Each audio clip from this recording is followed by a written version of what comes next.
Should we get started, Kristen? What do you think? I think so. I think people will trickle Join in as they join. Yeah. Yes. So welcome to Small Practices. Thank you for joining us today. I'm Christina Marsh, one of the co-chairs, along with Kristen Genitasia, for anyone who hasn't attended our meetings before. And we want to start with a few announcements. After 4 wonderful years of having the privilege to co-chair this group, Kristen and I will be handing over the reins to the new co-chairs, Susie Sanchez and Kyle Barker, who have graciously stepped up to take the role. And we're super excited about that. Yeah. Susie founded UX Architecture Studio after 20 years of working at award-winning firms that include Stephen Hull Architects and Charles Rose Architects. Susie's work prioritizes the user experience and the contribution that design makes to the well-being and whole experience of the community.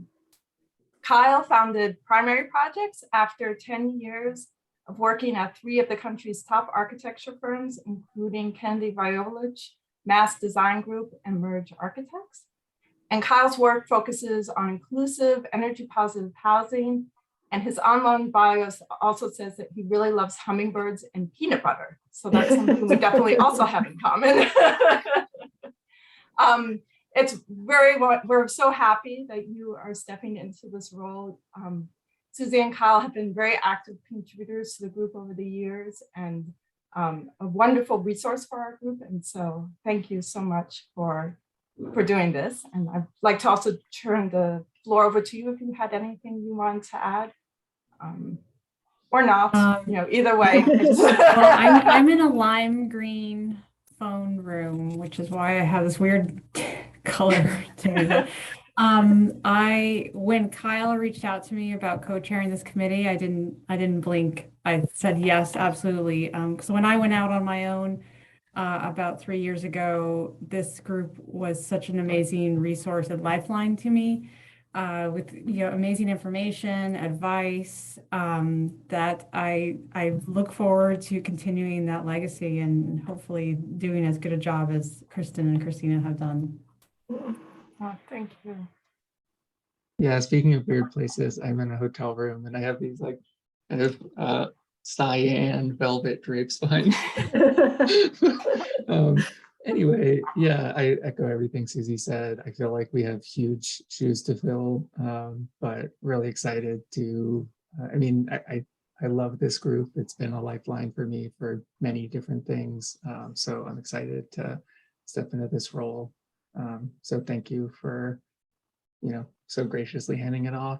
And we're looking forward to getting started in the fall. Awesome. Thank you.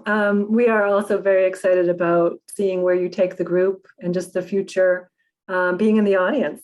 Yep, we're looking forward to attending meetings.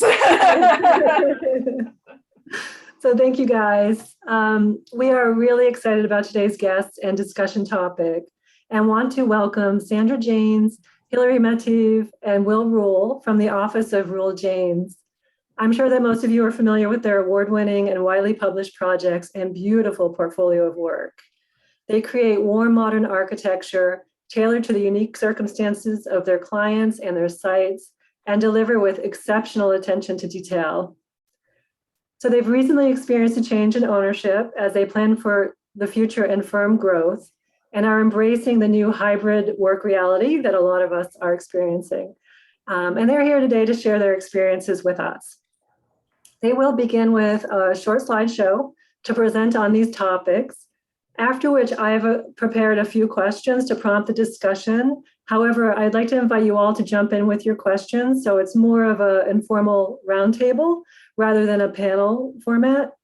And if you're more comfortable putting your questions in the chat, please do so. Christina and I will monitor the chat, and we'll just read those questions out to the group.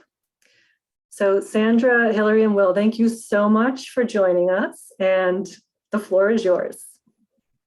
Thanks for having us. Yeah. So I'll go ahead and start sharing our slideshow.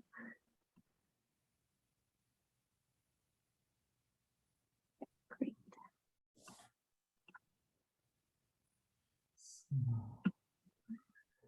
Yeah, so in case you all don't know who we are, these are some images of recent projects. Our focus is primarily on houses, and we love designing houses, and modern houses specifically. And so these are just a couple recent examples. We also do some restaurant, dormitory, and institutional work, Yeah. just for fun. Yeah. Yeah, and so I think as we were introduced here, you can see our faces now on this call, but on the upper left, you can see Will, Hillary, and myself. We are more or less the leadership team of the office, but I think when we look at sort of why we do what we do and who we are as a firm, the heart of it all is really in the people.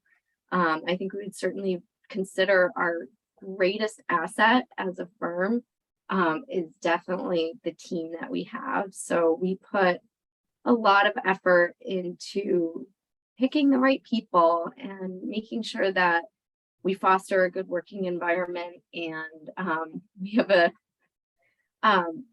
a little bit of a rule that if you ever choose to move on and move to another city or whatnot, you must refer your replacement. So we joke about that, but it is kind of a wonderful thing that It's actually true.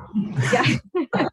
We've had it happen several times where people have, for one reason or another, had to move on, and we've been able to bring on friends or past classmates and things like that. So we really value the people we work with, and we know that we can't do what we do as a team without them. So a lot of this presentation is going to sort of touch upon growth and other things, and I think it's been a challenge for a lot of people in this time to sort of build the right team, because the labor market is what it is. But I would say this is a big focus of ours. So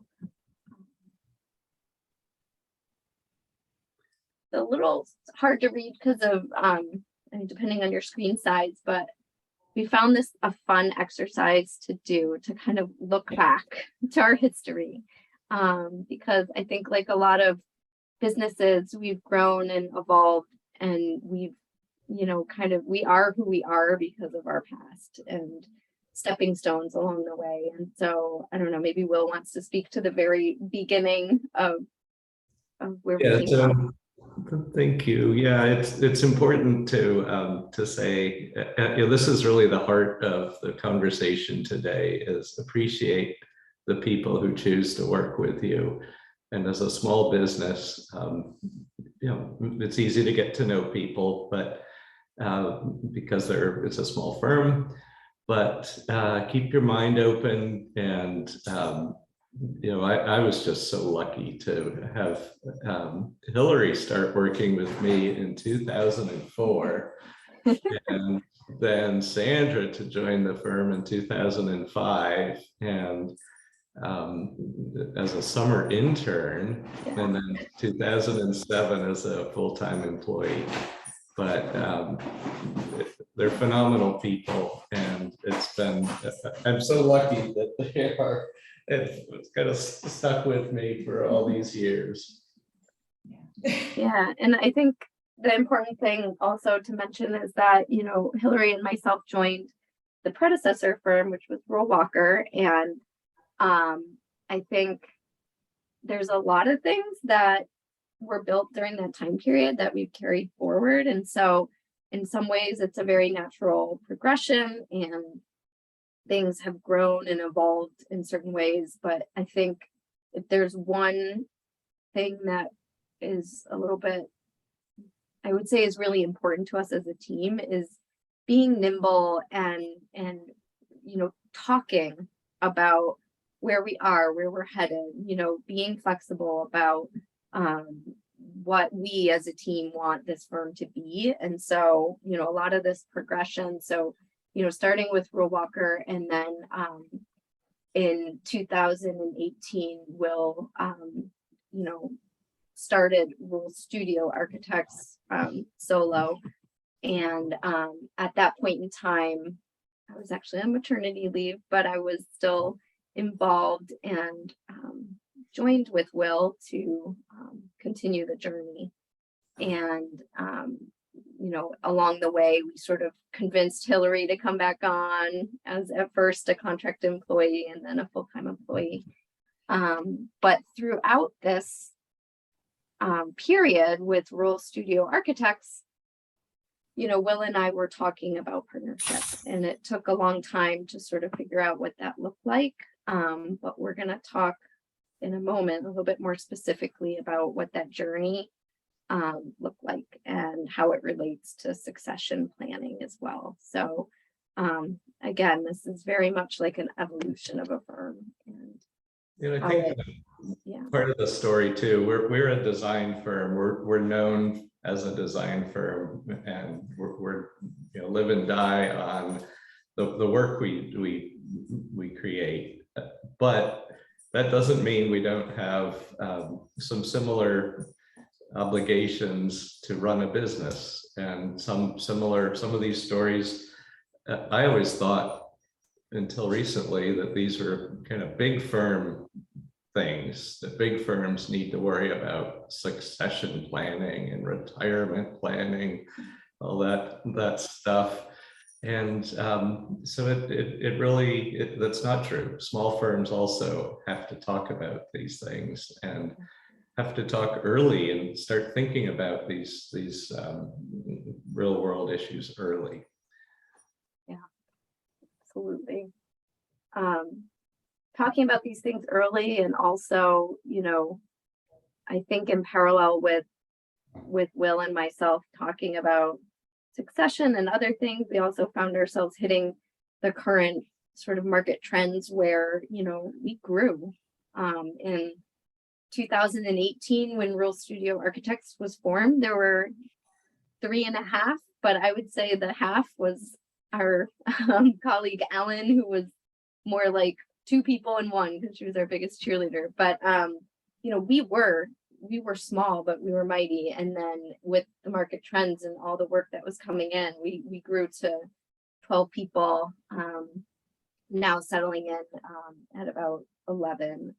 But it's definitely been a wild ride between 2018 to 2022 in all ways. So I think that's shaped some of our decision making. I think the next couple of slides, I think they will look very familiar to a lot of people because we all went through this, but I think it's important when we talk about growth and we talk about the whirlwind that we've just been through between 2020, beginning of 2020 and now. It's just like, it kind of makes my head explode to think about it, like where we were and where we've come to. So, we got very complacent, I would say, in terms of like at the beginning of COVID, we had our AutoCAD, Revit, all our Microsoft suite, things like that. And then as we, kind of COVID hit, I think we were forced to very quickly, and we did this within the first couple of months. It was a crazy transition, but we immediately jumped to the cloud. We worked with our Getman Technology, which is our wonderful IT consultant, to really quickly move to SharePoint and OneDrive, Microsoft suite of cloud. So all of our physical server is gone. We're 100% cloud-based at this point. It's actually been an absolute, godsend. It's been wonderful in order to work hybrid, and we've had people working from South Korea and Puerto Rico and all sorts of places over the past couple of years, and it's been really seamless, which is great. We obviously quickly switched to BIM 360 for Revit and such in order for everyone to sort of collaborate in that way. We're all here on Zoom today. That was also a very quick thing. Microsoft Teams has been our go-to for impromptu calls and chat features. We will do things in the office to try and build collaboration and just kind of, fulfill people's social needs. Like on Thursdays, we'll open a channel at 4 o'clock, and it's kind of like a design SOS or come to the table with something cool you did. And we just kind of open the floor on Teams to let people join in and talk about projects. And so this has all been, at first it was sort of a COVID, survival mode type of thing, but then it just became part of our lives. And then since we've kind of accepted this as our new norm, we kind of added to the mix. I think, many people use various payroll things, that's fine, but we've really embraced like the online sort of interface of some of that. And then we also adopted last year Monograph, which maybe some are familiar with, maybe not, but it is a project management software which allows folks to track their time, but it also provides a ton of tools and graphics for project management in order to track the health of projects and also just understand fee structures. And with a team that grew to 12, it was really hard to have close eyes on all the various projects, where they stood, how much fee was remaining, are we on track, are we appropriately billing additional services, things like that. And so I don't know, Hillary, is there anything you want to mention about Monograph? So Monograph is like, we've been using this as a tool to enter timesheets, but we can track expenses. You can build like scenarios in, say, if you're starting to go over, how can you adjust it, so you can kind of play with these sliders and adjust and be nimble, as Sandra said earlier. It's been very helpful, but it's also been helpful in kind of organizing, and you can also do invoicing straight out of Monograph, but it's been really helpful in organizing our timesheets and invoices as well. As we were, doing it almost nearly by hand almost prior to this. So it's been a huge technological advance. Yeah, by hand and Excel spreadsheets, and there were always sort of bad cells and no really easy way to get information from A to B. Monograph hasn't been perfect. We did find out that someone accidentally put 161.25 hours on one day on one project. Mistakes happen just like they used to, and live and learn, but it's really we're still getting used to it. Yes, and I want to point out, we had a wonderful business manager, and she took care of all of this. So by getting the program, like Sandra, Will, and I are kind of getting ourselves up to speed as well. So it's been helpful in that way. Now, can I just jump in with one quick question? Yeah. Does Monograph integrate with QuickBooks? It can. It can. Okay. Can export to Excel, to QuickBooks, and they even have a bill paying part where they can directly pay in. I think the one caveat is that it's QuickBooks Online. So if you have a hard copy of QuickBooks, I'm not so sure that it speaks directly, but okay.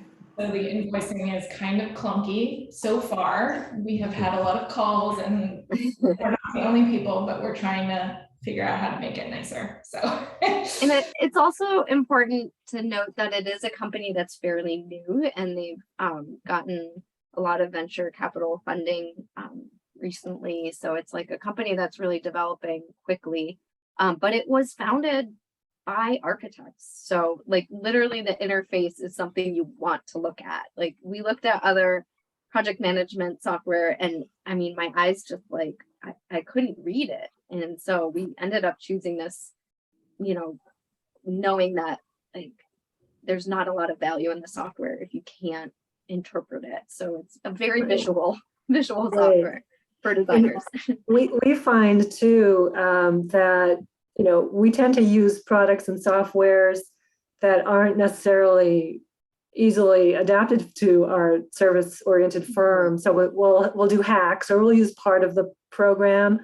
But given that this is specifically for architects by architects, it's really intriguing to see how it works. My one also question for you is that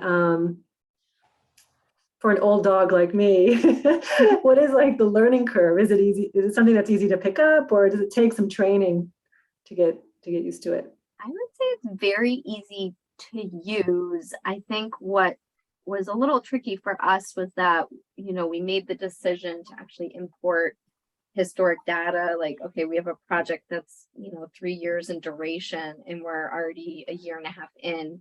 So trying to like kind of populate old data was a little bit cumbersome.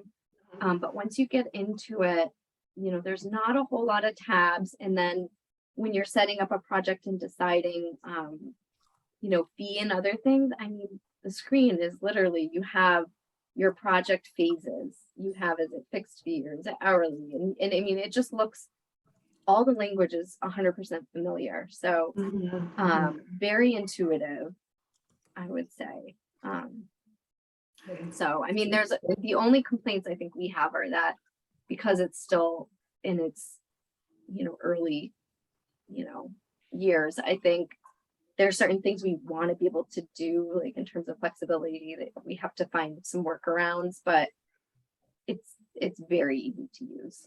Okay, thank you. It looks like Kyle noted in the chat that his friend started it. So maybe we'll have an inside line to for recommendations. It's these two guys I went to grad school. I saw the invoicing comment. They are like kind of what Sandra was saying. They are constantly rolling out new things, and they've actually, like, I've been on calls with them where they've said, like, you know, you're a practicing architect. Tell us about, you know, what would be the perfect task manager for you? What would be the perfect whatever? So they're very eager for feedback. And I think it's just, it's being a little bit on the inside track with it. It is surprising how complex the things that we do are for programmers. So anyway. Yeah. Well, that was one of the things when we looked at other options. Some of them could do virtually anything, and it was fairly, you know, frankly, overwhelming and not user friendly. So they really did get that right. And but on the other hand, trying to make an invoice through the software, there's very little control over what info you show or don't show, and that's kind of, you know, we don't need all of that. We need a simple invoice, kind of. So or we want to show, you know, certain aspects of things, but not others. You know, we want to show what activity was done, but we don't want to show other things. So so we're working through that, but like generally speaking, we're pretty excited that we brought this on, because I think, I mean, you know, small firms might be 2 or 3 people and you communicate every day about the status of every job. But once you get to sort of 12 people, I think we were really struggling both with being hybrid and also being the size that we were, how to sort of keep tabs on. I mean, when you log in, you see kind of what projects you're working on. And what's been really great is, like, it's not just the business manager and Will and Sandra looking at the health of the project, but every employee, when they go in to enter their time, they can see where they are falling. So that is what's been helpful for the team, is like seeing where they're, if they're burning fee or if they need to like figure out how to do something different.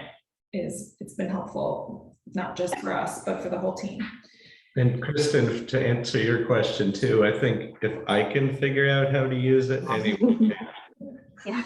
Okay, thank you. I also see some, I mean, I'm not a salesperson for them, but you know, yeah, we have had up to 12 people, and that's a little more complicated. But even small firms, I see a lot of appeal just in having one place to get all the information. And Right. in the old, we had these Excel spreadsheets for every project that I guess they're now 28 years old. And you'd have to go to 5 different spreadsheets for 5 different projects. And they were, there was no, we just hadn't had the time to figure out how to link them, that kind of thing. It's pretty appealing, I think, for even a smaller firm. Yeah, absolutely. We can definitely relate to the Excel approach. Yeah. But always looking for improvements. Yeah, definitely. Thank you. Yeah. So, I mean, this is all kind of like the software related support that I think we rely on. And then, I think part of the size of the firm also means that, there's a lot to handle in terms of HR and web and financial planning and legal needs, accounting, bookkeeping, all those things. And so, it takes a village, or, it takes a team. We outsource a lot. So we don't have an in-house bookkeeper any longer. And so we, rely on BA Inc. as our accountant and bookkeeping. And then we'll get into this a little bit later, but we've relied quite a bit on our wealth planning resources, John Steiger, who has helped us with succession planning and other things. And, as we said before, we really value our team, and we want to recruit the best people. And so having good benefits as part of our job, our offerings for jobs is really important. So, in terms of 401k and health insurance, life insurance, we try to offer some of the things that the big firms offer. And I think it not just makes us sleep at night, but I think it makes a difference. I don't feel like anyone should feel like they're making a sacrifice to come to a small size firm like us. So that's part of this slide, I think, is the outsourcing and the benefits that we try to assemble for our team. Okay, so I think, we've kind of danced around the topic of, we've talked about growth, and we've danced around the topic of succession planning. And maybe, Will, you want to talk a little bit more about sort of how we began to sort of think around this topic? Well, sure. Yeah. I think this subject did come up in 2017. I think I don't know if anyone else is getting younger. I'm not getting any younger. And so it is important to look into the future and think about the future. And, I think it's, you hear about this in big firms where they hopefully acknowledge people who've, given their lives to a firm. In my small case, I think I've worked with Sandra for 17 years. I've known and worked with Hillary for 18 years, off and on. And it's important to, I think, for a small business to acknowledge that, say it out loud, say thank you, and think about ways to sort of include the long-term people in future planning. And we didn't really know where it was headed at first, and I'm not an expert on these subjects. I had done some reading, and on the subject, I worked with an attorney at one point whose job was to talk about such matters. And most of his clients were, small mom and pop kind of businesses. you know, heirs and you know, people fighting for inheritance, that kind of thing. We didn't have that problem. You know, we're a small, nimble design firm, but you know, I think it's been kind of fun to brainstorm these things. I had heard about all of these, what are they called? ESOPs, employee stock ownership plans, and you know, everyone thinks they can sell their business and it's going to reap millions of dollars and they can retire and play golf off of that. But you know, I think from the reading I had done, I came to a more realistic conclusion that, you know, there might actually not be any value in a small architectural practice other than the people. And if you know, the whole concept of selling a business to the people who contribute the value to a firm seemed absurd. And, you know, why would someone want to pay for themselves? And plus it was not a whole lot of fun to talk about such things. So, you know, we worked really hard, Sandra and I and our consultants, to find a way to really start making an ownership transition while I'm not playing golf or sailing or goofing off with my grandchildren, but still working. And you know, I think one of the interesting sort of transitional moments was I tried to simplify it. I'm still trying to diagram the change and how to really cut through and figure out conceptually what you want to do. But you know, I did not want to sell a business to Sandra, for instance.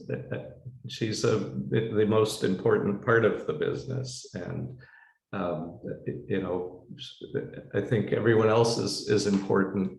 Everyone else on our team is extremely important, and I don't want to make them pay me to retire. Oh, that's an intriguing thought. We might like to do that. But so we came up with a sort of simpler strategy. The IRS does require you to determine a value for your company. Yeah, they want to get some tax out of every transaction. So that was an interesting thing to learn from John Steiger from Wealth Planning Resources. But you know, trying to figure out a way that for Sandra, and I've talked to other business owners who've actually, I've talked to other people who have become sort of minority owners in small companies, and the tax burdens in some people's cases have been enormous. And you know, the majority owner has to make decisions based on tax planning that often don't really help the minority owners. And so trying to address that up front so that to minimize the tax cost to Sandra and the real world cost to Sandra. And so one thing, if you do research the subject, you'll find out you know, people selling stock to you know, a minority owner, and you know, not actually exchanging funds at the time, but meanwhile that minority owner has to pay tax on that zero distribution. Yeah, so none of that sounds fair. I didn't want to do any of that, and you know, the goal is to create a business that has some you know, it's not about legacy. I see the word legacy here, or maybe it's on the previous page. Not about legacy for my sake, but legacy for Sandra and Hillary's sake. You know, they've given a lot of time and effort, and they are instrumental for, you know, our success over the years. So I think. Oh, go ahead, Will. Well, so it's a simple, you know, we have transition to a partial ownership over 2 years so far.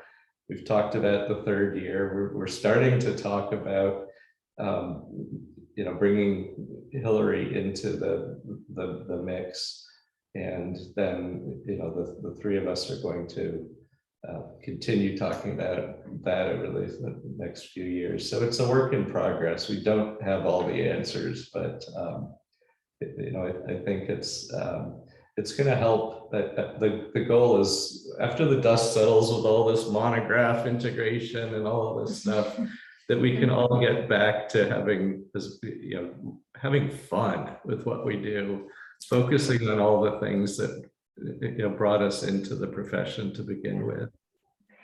Yeah, and I think also at the heart of it, and I think we'll kind of set this, but every business is different and unique, and every business owner has their own sort of priorities. So, when it comes to thinking about the future and thinking about where the business might go, what worked for us very well might not work for someone else. And so, I think for Will, part of the desire was not like, I want to get the most money out of this business for the last day, I want to cash out.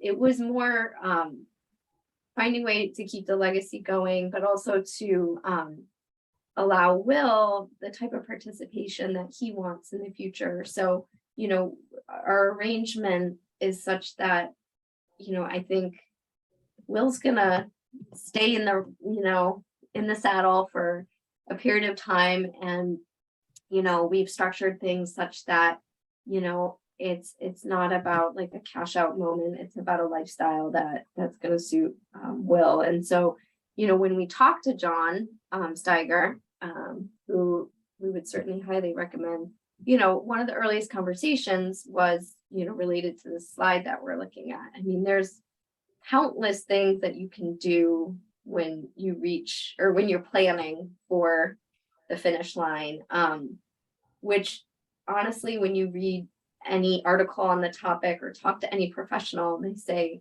start early, start 10 years at least in advance of when you might want to retire. Start thinking about it early. Here's a whole bunch of ways one could sort of, have an ownership transition. I think for us, Will early on wanted to retain sort of a relationship with the firm, and we've worked together so well over the years that sort of the selling the business to a key employee became the path that we took. And as Will described, selling in a way that wasn't going to make me go broke, sell the house and buy into the firm, but a way that was manageable. So we kind of structured the transaction as such.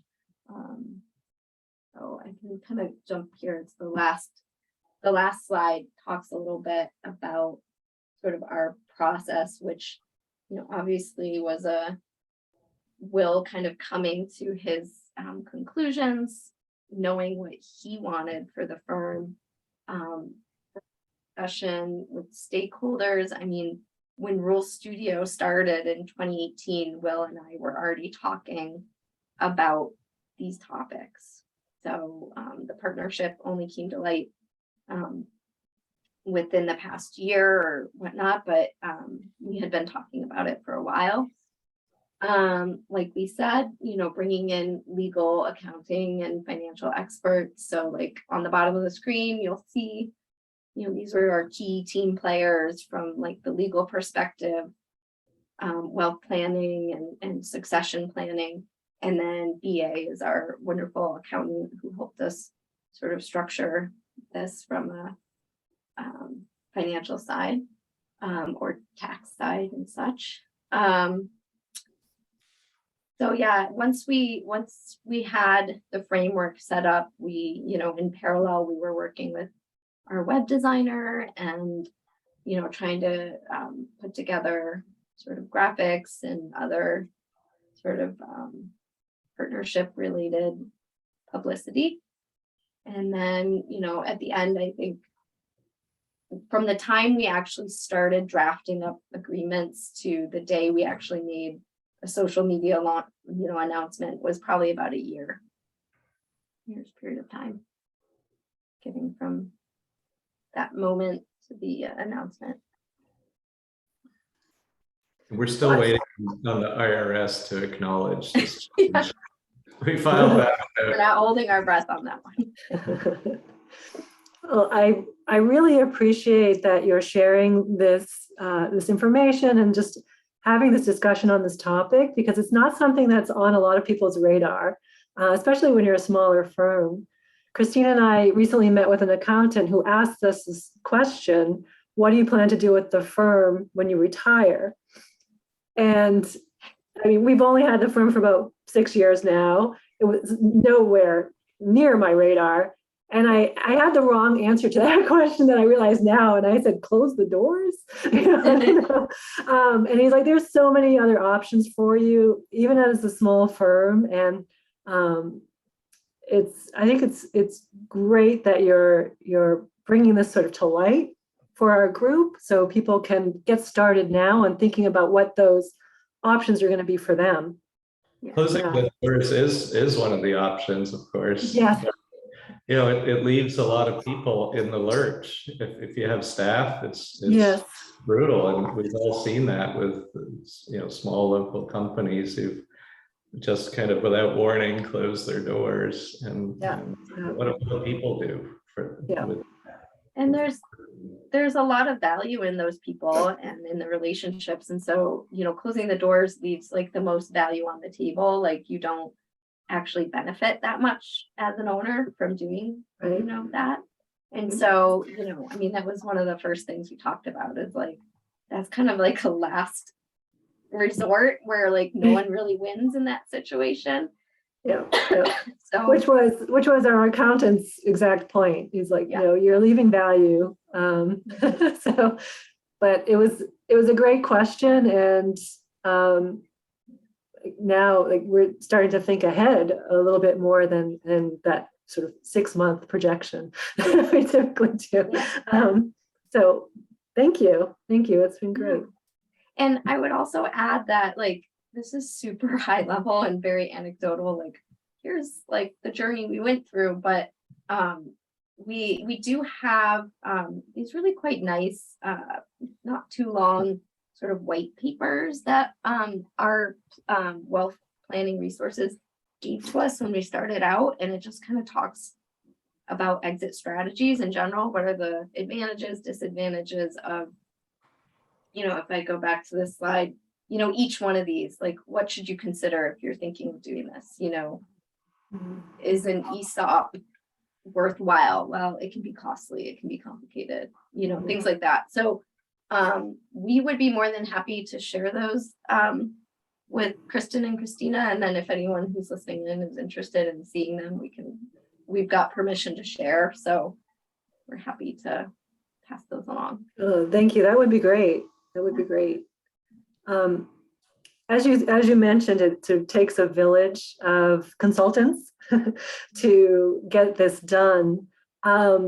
With hindsight, or just having gone through it, is there one particular consultant that you would recommend to people to get started before jumping in? I got started with John Koenig, the succession attorney, and he kind of gave a nice overview of various options that not necessarily he's a lawyer, but it wasn't a legalistic focus. It was more of a personal focus, which I thought, and I'd gotten his name from someone who had worked with him, someone who owns a large construction company who had worked with him on bringing in 2 minority partners. And Jean said to me, he really kind of breaks it down into nice, simple language, and bring, you know, the focus is on kind of family and personnel, and so he gives you a little questionnaire, for instance, that kind of helps suss out where you want to head. And like John Steiger at WPR, he also has some kind of background info that he would give out to anyone to sort of share some of the options. But he was the first person I talked to. And John Steiger, yeah. John Koenig. Koenig was, yeah. And then John Steiger, I've known him for quite a few years. And so he was the second person to reach out to. Karen Allstrand at BA, she's been our accountant for many years. So she was, we would have good Zoom calls with the three of us. And, so there's no wrong answer, but that's the order, for better or worse, that I consulted with. I think in terms of I don't know, the journey, like, I think John Steiger has been a little bit of been sort of the connective tissue between everything. Like, he really, has helped us, I think, come up with the strategy to some degree, but then he worked wonderfully with EA and John Koenig. Excuse me. And once we knew what our direction was, he also helped connect us with, we kind of joked, we're like, gosh, I guess we need to grow up now. Like, we need to have legitimate this or that. And, he was able to help us connect with people who have made sort of HR compliance and, benefit packages much more easy to handle. So he's been good at referring us to other team players. So, nice. Thank you. What about the sort of managing of client expectations? Has that come up at all in any capacity in terms of, not just in terms of the transition, but also dealing with working remotely and hybrid? Yeah, so most of our clients already knew Sandra, so we're just thrilled to know that that Sandra was being elevated to partner instead of just the wonderful person that they knew. But no pushback whatsoever, no confusion whatsoever. Just because it wasn't someone from outside, it was someone that everybody kind of already knew. And I think I got some side comments from people acknowledging both that it was such a great decision, but also like, what took you so long? And it's a fair question. Just in terms of, we had some, there were contractual issues, for instance, in the different iterations of the firm. We had some people clients that continued from Ruhl Walker. We had contracts with that name on the contract. And so we did have to work a little bit, just saying, oh, by the way, the new firm, Ruhl Studio, and now Ruhl Jahnes, is a continuation of the old firm. So it was kind of a pass-through situation. Is that what you were wondering about? Yeah, absolutely. Just how clients are reacting. It sounds like they're enthusiastically in favor, which is great. What about working? Do you want to talk a little bit about how you've been working the hybrid model and how you've come to that decision and what your future looks like?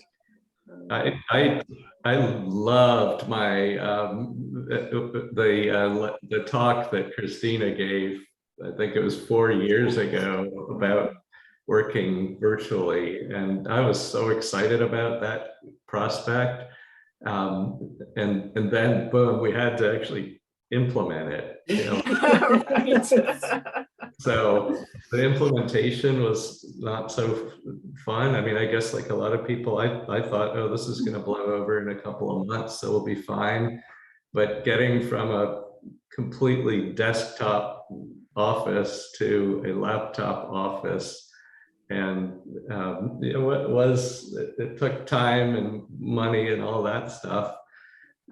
But you know, as far as clients dealing with that, we have one, I would say, very grumpy client who doesn't like meeting via Zoom, and you know, he wants paper, he wants in person, and you know, so I'm meeting with him Monday, and up in Rockport with paper, and you know, the one time he insisted on meeting in our new office, we have a kind of you know, as if we needed more things to do during the pandemic, we moved to a new office, a bigger office.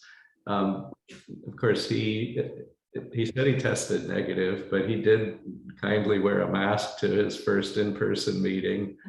But you know, it's most people kind of like the flexibility. I think they can call in from anywhere, and the meeting kind of comes to wherever they are. So it, you know, and we really got our biggest job ever on the 13th of March of 2020, and just kind of amazing coincidence that and you know, so that was kind of a fast track gut renovation of a townhouse in Boston, and so working with a great contractor, CAFCO, and working with clients and this whole team, it worked amazingly well, knock on wood. But go ahead, Sandra.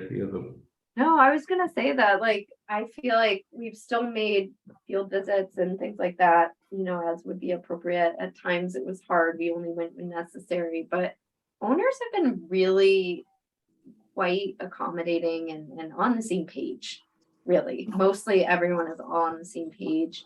I think the one inevitable challenge is, like, we hired a lot of people during COVID, and we joke about it, but there were like 6 months where, you know, someone would hit their 6-month anniversary and we never met in person. Like, it was really challenging. And I think despite our best efforts, I mean, that is really hard to join a team, to onboard, to get your bearings in a new job and really, you know, be doing that in your apartment or whatnot. So, you know, our team is fantastic. And I mean, they put up with a lot. Like, you know, I think that's true for any firm anywhere. It's just, it's not ideal. We're very happy that now that we have the hybrid model, like, we're in the office at least enough that I think people really can hopefully get their bearings a little bit more easily. But growing and adding staff during COVID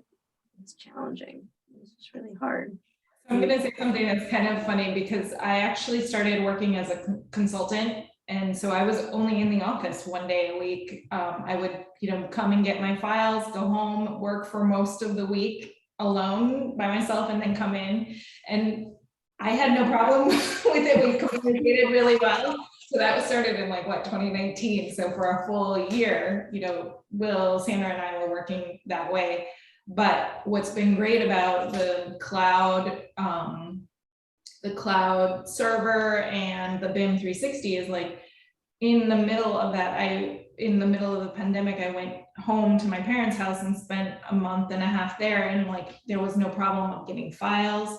I was in Bulgaria for a month, no problem getting files then. We've had people working in Korea. You know, the time difference has been a problem, but, like, you know, we just make it work out. And it's been really great for some of us who have remote family to be able to get that time. Yeah, the level of flexibility that it affords a group is fantastic and a great benefit. One very compelling argument for going back to the office that I hear often is mentoring younger staff and new grads. Is that something that you've encountered? Do you set certain requirements for minimum days in the office or what days people should be in the office in order to achieve better mentoring among the staff? We don't have any minimum requirements. It's completely optional. And, it's encouraged, I think. I think it's fun to be in the office. So and you do get, it makes communication a lot easier, but it's on everyone's personal terms when they come in. Yeah. And I would say, I mean, there's some people who are in the office 5 days a week. And then there's also, people who maybe are there 1 or 2 days a week. But we're okay with that. And, I think, whether someone has a pre-existing condition or, a family member or a partner with a pre-existing condition, I don't think we ever want to be in a place where we mandate it. But I think we, hope that our staff will, be equal players in trying to check in and be part of the team. I think we have tried to set up things, like we mentioned, sort of like an open channel or weekly office meetings where, everyone joins, and whether someone's hybrid or in the office, it's kind of like an important time to all come together as a team. So I think so far, knock on wood, we haven't had a problem. I think everyone's doing a good job of doing what works for them. And yeah, I think it's nice having the office. We had a day when everyone was there and it just felt like so much energy. And so it is really cool. And I think we'll see what the future brings, but I have a cold right now and I'm home. So there's some beauty in that. I think we need to keep offering that. So and you can keep working, right? Even because you have everything set up for that. Yeah. There's a comment in the chat from Caroline. As a current employee and on behalf of other employees currently in the office, we love it. So that's great to hear. Thank you, Caroline. Well, interestingly enough, Caroline worked with us in 2018 as an intern, summer intern, and our office wasn't ready at all. It wasn't even close to ready. The office didn't officially open until the day before she went back to grad school. And she helped us move, in fact, which was still much appreciated. But I think back then, how did we make that work? Well, we did the proverbial meet at Starbucks kind of thing, and it was hard, I think, for all of us that we didn't have a place to go and sort of compare notes. So Caroline did make the best of it back then. We're better equipped now, for sure. absolutely. I just want to also open it up to the audience. If anyone has any questions, please feel free to jump in. Any questions? Great. In the meantime, I also just wanted to throw it out there with the question of any sort of major lessons learned looking back over this process and that you could share with the group. Well, I think, communication's key for sure. And we all get so busy working on the work that we're doing that it's hard to, now we have to schedule Zoom calls all day long and that kind of thing. So that kind of forces some communication in some way, but it's kind of tedious. I don't think anyone loves that. But, I think for all of this, and even help with getting to the point where we said, we need everyone to have laptops. Why did that take so long? And Christina probably told me that in 2017. But what would you think, Sandra? What do you wish we did differently? Well, no, I mean, I was actually going to say the exact same thing of communication. I think the reason we are where we are right now is because we felt like as a firm, we wanted to sort of, or let's just say the evolution led us to here because we wanted to prioritize communication, flexibility, thinking towards the future, and things like that. So those were sort of built into the founding principles. And what else?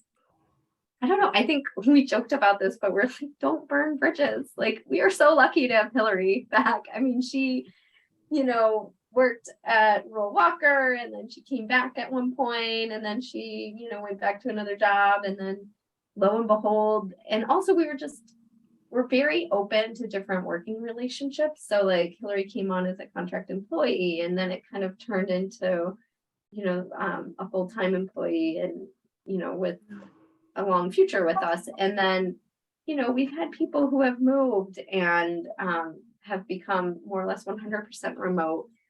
We didn't flinch. I mean, COVID helped us feel much more comfortable with that. But one of our employees moved, just prior to COVID hitting, and we went, oh goodness, how is this going to work? But let's try it. And so I think we've tried to be really flexible and, not burn bridges, just kind of try and work with people to make it all work. Yeah. Yeah, and I think it's fair to say I went into full panic mode before the pandemic became obvious when this employee said, I'm moving to Maine. And oh my gosh, how are we going to figure that out? I think now we've all sort of figured out. And I think to answer Susie's chat question, and I think maybe that's where you were going, Sandra, but it's especially hard when there's kind of zero unemployment and no one's looking for jobs. How do you fill a spot that isn't required yet? Do you hire someone and then wait a year until you actually need that person? How do you work the timing out?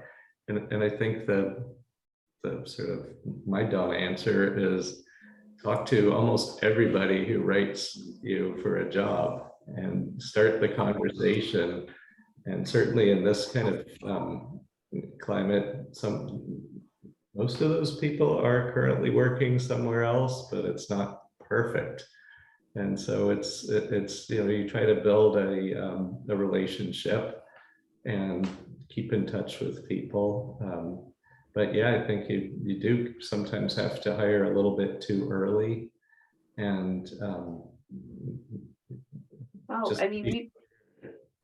we've had moments where we've spoken to someone, about potentially working with us, and a week later we get a huge job, or, in a case like someone would leave, by choice. And so, we've had some pretty fortunate sort of communications where just kind of the timing worked, but I mean, it just kind of, again, I think like Will said, we've just had conversations that have sort of led to a really easy hiring situation when we found ourselves to need someone. So it takes effort, but it's really important to keep those relationships going.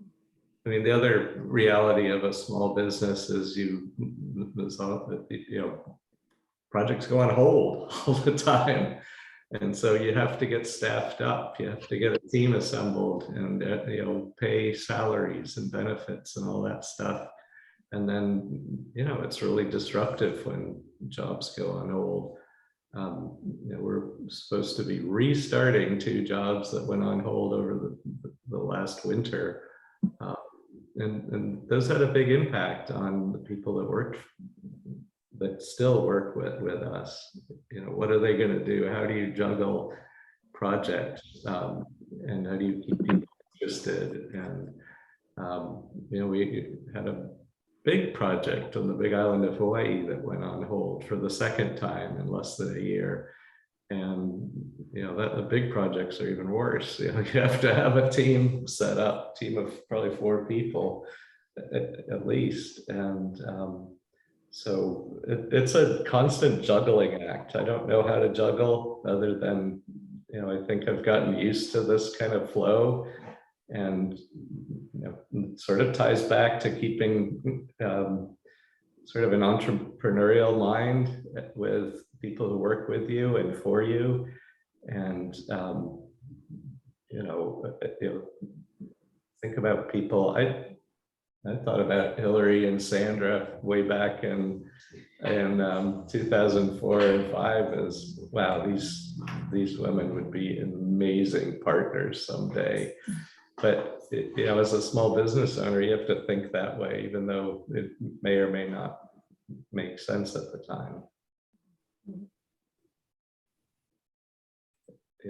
What you're saying about the project, the workload, and how it's always up and down, and you completely unpredictable. It reminds me of what you were saying earlier, that small firms also have to plan for successions, not just large firms. And I'm like, this is also, no matter what size firm you are, I think is one of the biggest struggles of running an architecture studio. It's just managing that unpredictability.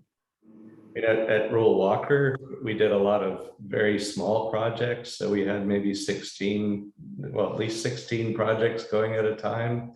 And there was how wonderful it would have been to have Monograph back then, to see this graph of all, to kind of keep track of all of that stuff. In the current business, we have fewer projects, but they're bigger. But still, just to see that, and I look at the pretty pictures, the graph, and say, oh, I can be a little bit relieved. We have projects in the pipeline, and we have prospects. But it's a juggling act for sure. Mm-hmm. Does anybody else have any questions or comments? Susie, did I answer your question? It's daunting. It's something I'm kind of struggling with. So, do you have people who work for your new? I do. I have one full-time employee and one contract employee. Yeah, it's hard. I could use another person. The first full-time employee, that's daunting. Yeah.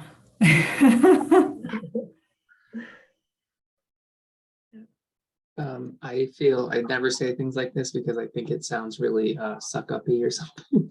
But I really appreciate your candor. I think these kind of conversations are like never talked about in the design world. I think you read about them if they go badly, but you never hear like the story that went well, where everybody was just kind of trying to do right by each other. So I think it actually gives me like great faith in kind of like our discipline and small practices specifically. So anyway, thank you. I think it was very generous of you to even I just appreciate going into the systems and sort of when you implemented them at what scale. I think for me, starting my own thing about a year ago, I've been trying to plan for the future, a future in which there is more than just me. And well, now there's an intern, which is funny because just the scaling of systems that has to happen as soon as you have even a part-time, a 3-month employee felt tremendously overwhelming to me. So kind of imagining, what that may be as hopefully I grow, just hearing, your candor around kind of developing more,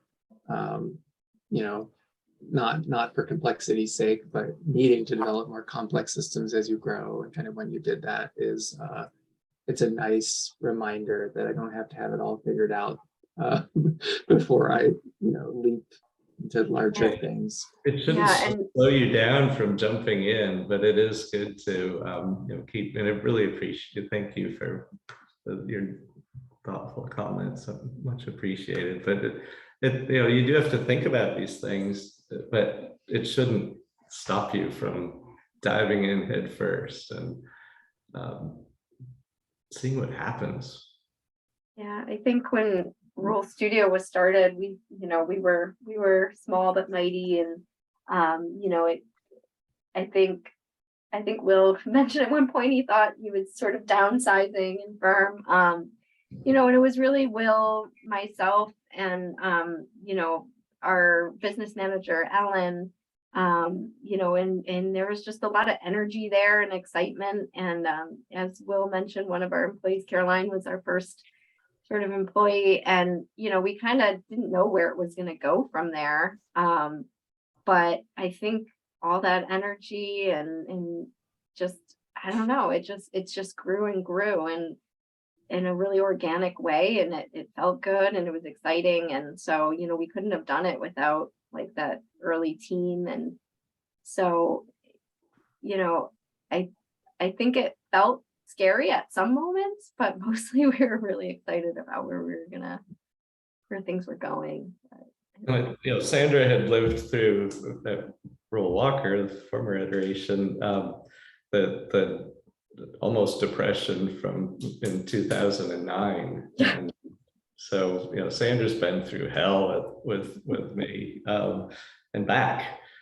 But I mean, one of the lessons I think for any architect is just don't be a jerk.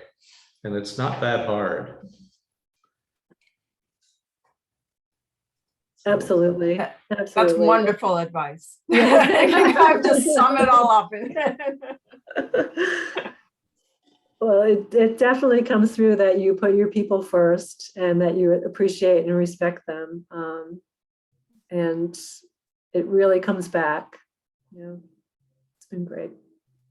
And I think the team loves Sandra too, and Hillary as well. So, you know, it's is that true, Caroline? You're listening. She said we do. But you know, you Kind ouch, ouch, ouch.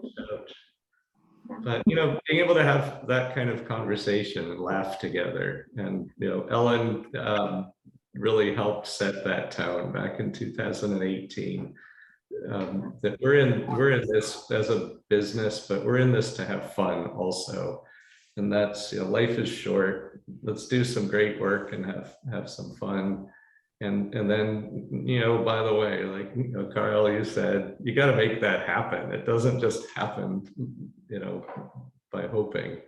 And so anyway, Kyle, did you say that you have someone who works for you in your firm? I hired my first intern this summer, Right. which was just an organic thing. And kind of like you said, it was a person I worked with previously who returned to grad school.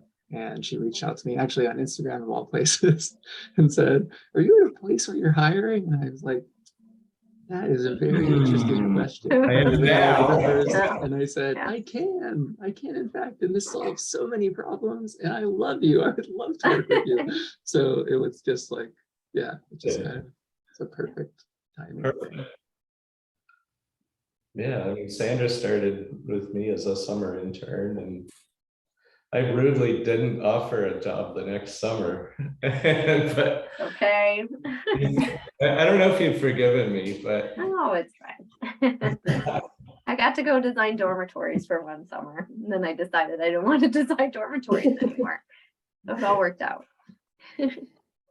One thing I found very interesting in the things you talked about is kind of the mix of what we stereotypically call like, you know, like hard or technical skills and the soft skills, and the, you know, how important thinking about the problem from both ways. I mean, not to be like so binary about it, but I think often these things get talked about as being like, oh, you need these types of things set up, you know, or it's talking more from like a soft skills perspective. But it's really this, you know, listening to your story, I'm really struck by how doing this successfully really is this blending of these multiple skill sets or perspectives. And I think that is also a big contribution kind of to the conversation, because it's not often talked about that way. And I found it really helpful to hear about it that way. So Yeah, thank I mean, over the years, just hearing, you know, reading about it in professional magazines, for instance, it's all, yeah, we have this sort of back office where all that stuff happens, and we have this Right. person who, a controller, and no one knows who that person is, kind of thing. So, I think we lucked out in that I think all three of us are interested in both sides of the profession. It is an important reality with our profession. We are not an art, despite I would really wish we were all artists, but we're not. We're not all one thing or another. We do have to deal with technology and art and commerce, and sort of find a good balance with that. That's what our clients expect from us too. Right. Right. There's a couple of nice comments in there for you guys in the chat, just to read. Thank you. And if there aren't any other questions or comments, I'd just like to ask Sandra, Hillary, and Will if you have any last minute comments or advice to share. If not, that's okay. I would just say this was fun, and Okay. we had fun sort of preparing our talking points, because it was actually a good exercise to decide what to talk about together. And it was easy. So I don't know if anyone's listening that has or hasn't spoken, but as a guest, but it was, if anyone watches this recording, I would say it was really enjoyable. So thank you for inviting us. Thank you. Sandra, Hillary, and Will, thank you all so much for taking the time out of your busy schedules to join us today. We really appreciate it. It's been a great topic of discussion, and hopefully you'll come back in a future session with the new co-chairs. Yeah. Good luck to you guys. Thank you. Yeah, good luck, Kyle. Yeah. Only 4 more years to go. 4 more years. But, yeah, thanks for having us. Thank you. Yeah. Thanks so much. Yeah. Everyone have a great summer. We'll see you in too. September. Okay. Alrighty, thanks. Bye.